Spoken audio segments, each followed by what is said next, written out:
Okay, good morning sailors and sailing fans. It is, I just checked, Saturday, January 29th, 2022. We are stopped in Fort de France in Martinique. My crew went ashore last night and again this morning. He's very excited for cheap provisioning and good European food again. We're gonna leave, head out sailing for St. Pierre in the north end of Martinique, and then Dominica, and then Guadeloupe, and then keep going north. The sailing stuff gets a little bit repetitive, and that's the same procedure every day, like raise the sails, lift the anchor, get the boat out of the anchorage, and then off we go. It kind of all blurs together, so I'm going to save you guys from too much repetition, and I'm going to probably combine a couple of days of sailing together into one. So we're just going to use boat magic, and magically we will be on our way in a few hours, and you can join us for the short ride, and let's see how this goes. Ready for boat magic? Everybody likes boat magic?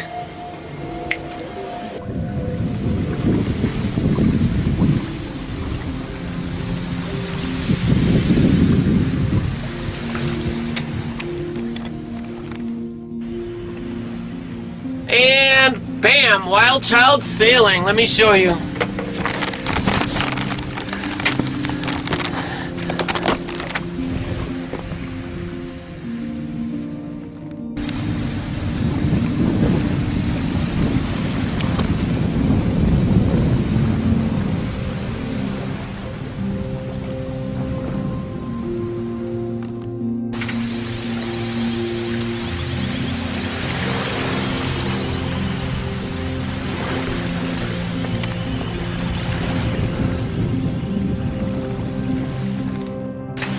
Sailing isn't always horrible.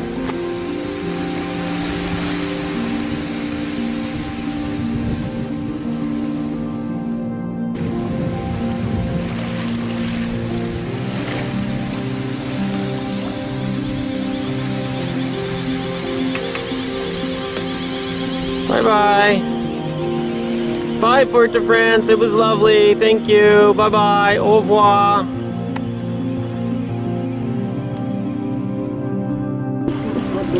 Hopefully tomorrow or the next day I can show you similar pictures sailing off the coast of Dominica. This is the coast of Martinique, and I'd like to show you the contrast of the difference between the French European first world coast and the Dominica coast.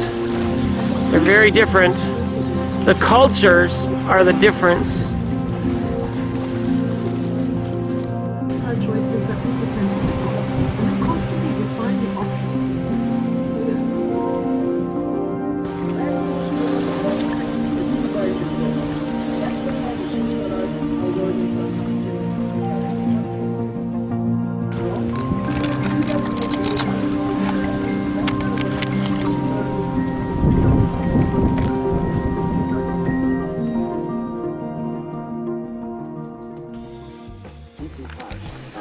Well, there you go. I don't know if you guys can see this, but we were sailing along like starboard tack, beam reach winds coming this way, and all of a sudden we hit this weird confluence of mountain winds and currents, and we've been like, we're tight to the wind, so the wind was here, and we hit this magic spot, and boom, the wind switches around from the west. Because of the mountains, we got this weird swirl we've had to adapt to. We are no longer heading in the right direction. This is the way cats sail. The mainsail's left, and the engines are on. Catamaran sailing, motor, motor, motor.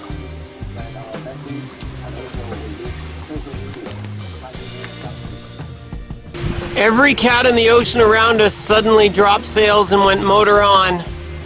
There's no way they'd even bother trying to sail in the light squirrely mountain winds. They all just turn on the motor and head straight for shore. This guy's cutting us off. Catamarans, not real sailboats, not real sailors.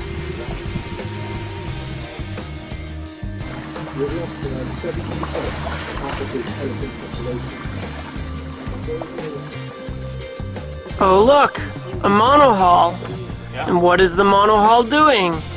The monohull is sailing. What did the 6 cats that just went past us do? Motor, motor, motor. Monohulls are real sailboats. Cats are comfy floating condos.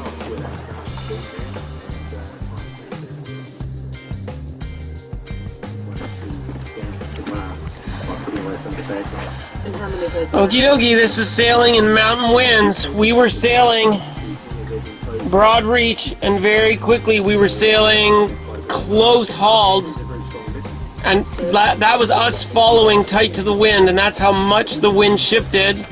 And now we've performed our tack. We're on port tack with the wind to the west of us, able to go north again. Again, west winds in the lee of the island.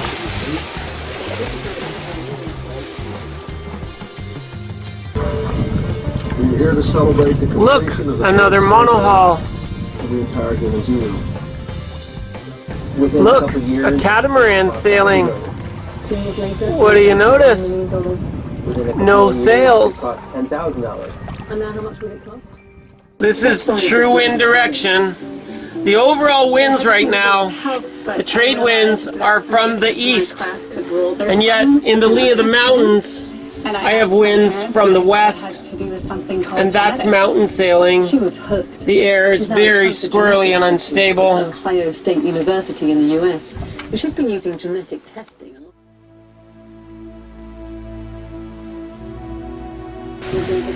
We're headed to St. Pierre over there, in the shadow of the volcano, just 4 miles upwind.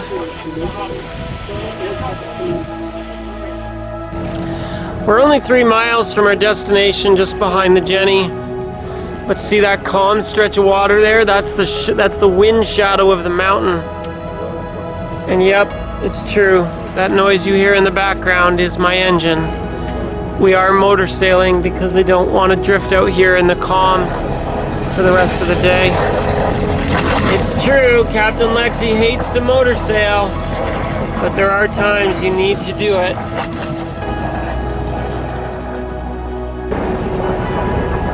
And this is the ocean that it's okay to motor through. No wind, no sailing.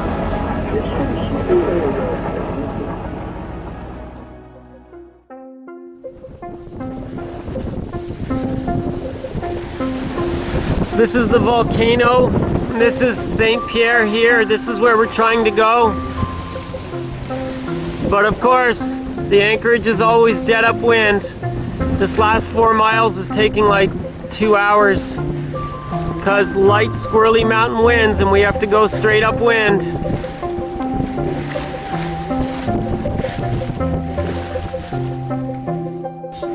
Teddy is a very experienced sailor. What do you think, Teddy? You like it? Think we should go there? Welcome to St. Pierre. End of my Saturday.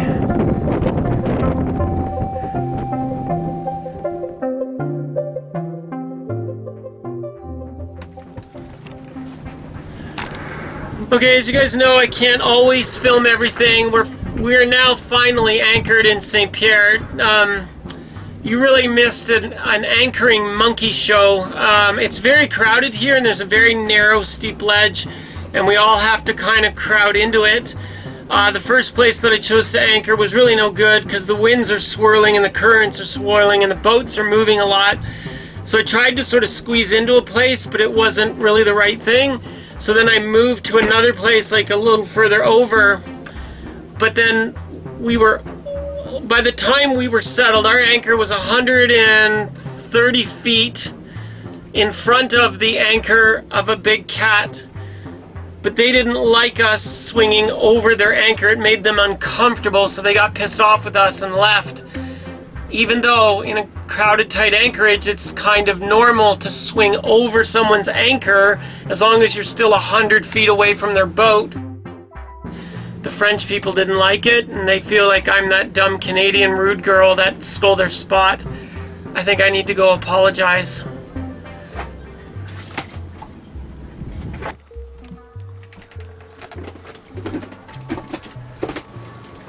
There we go. Apologies are done with the French catamaran behind us. No worries, I got it wrong. They were not offended that we were swinging over their anchor, although they thought I was a little bit crazy and rude. It was actually that when they went to bear down on their anchor that they dropped in 70 feet of water. It wasn't holding, so they had to relift it because they dropped it too deep and they had to try again. They weren't actually pissed off with the Canadian girl who anchored in front of them.